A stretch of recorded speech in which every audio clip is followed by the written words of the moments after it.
ஜாதி மதத்தை கொண்டு தேர்தல் ஆதாயம் காணும் வேட்பாளர்கள் மீது கடும் நடவடிக்கை எடுக்கப்படும் என்று உச்சநீதிமன்றம் தேர்தல் ஆணையத்திற்கு அறிவுறுத்தியுள்ளது. இதுகுறித்து நம்முடைய செய்தியாளர் டார்வினிடம் கூடுதல் விவரங்களை பெறலாம். டார்வின், தேர்தல் ஆணையத்திற்கு உச்சநீதிமன்றம் கடுமையான அறிவுறுத்தல்களை வழங்கி இருக்கிறாங்க.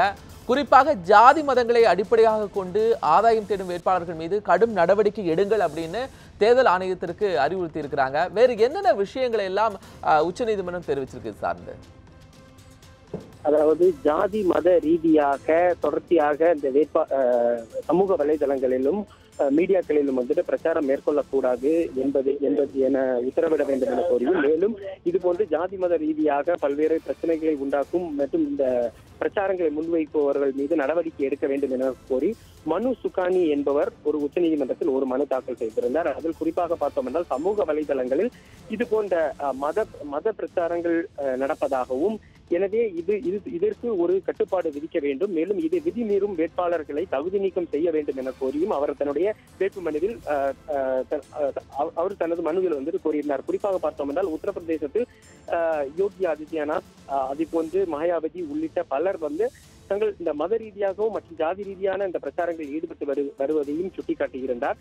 எனவே இன்று இந்த வழக்கானது தலைமை நீதிபதி ரஞ்சன் கோகாய் தலைமையிலான அமர்வில் விசாரணைக்கு வந்தபோது ஏற்கனவே மத ஜாதி ரீதிகளை வைத்து பிரச்சாரம் செய்யக்கூடாது என்ற ஒரு மாரல் கோட் ஆஃப் கான்டாக்ட் இருக்கும்போது ஏன் இது போன்ற விஷயங்கள் நடக்கின்றன, இவர்கள் மீது நீங்கள் ஏன் நடவடிக்கை எடுக்கவில்லை, நடவடிக்கை எடுங்கள் என அறிவுறுத்தினார். அப்போது தேர்தல் ஆணையம் தரப்பில் ஆஜராகி இருந்த வழக்கறிஞர், நாங்கள் ஒரு வேட்பாளர் இது போன்று விதிகளை மீறும் போது அவர்களுக்கு நோட்டீஸ் அனுப்பவும் அவர்கள் மீது வழக்கு பதிவு செய்யவுமே எங்களுக்கு அதிகாரம் இருக்கிறது, மேலும் அந்த வேட்பாளரை தகுதி நீக்கம் செய்வதற்கான அதிகாரம் இல்லை என்பதை அவர்கள் தேர்தல் ஆணையத்தில் உச்சநீதிமன்றத்தில் பதிலாக பதிவு செய்தனர்.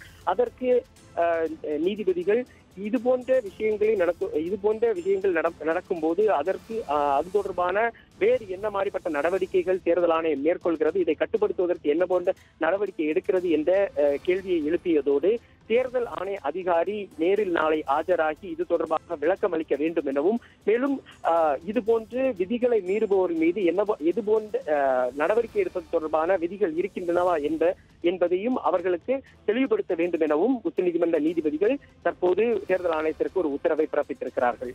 கோபால்.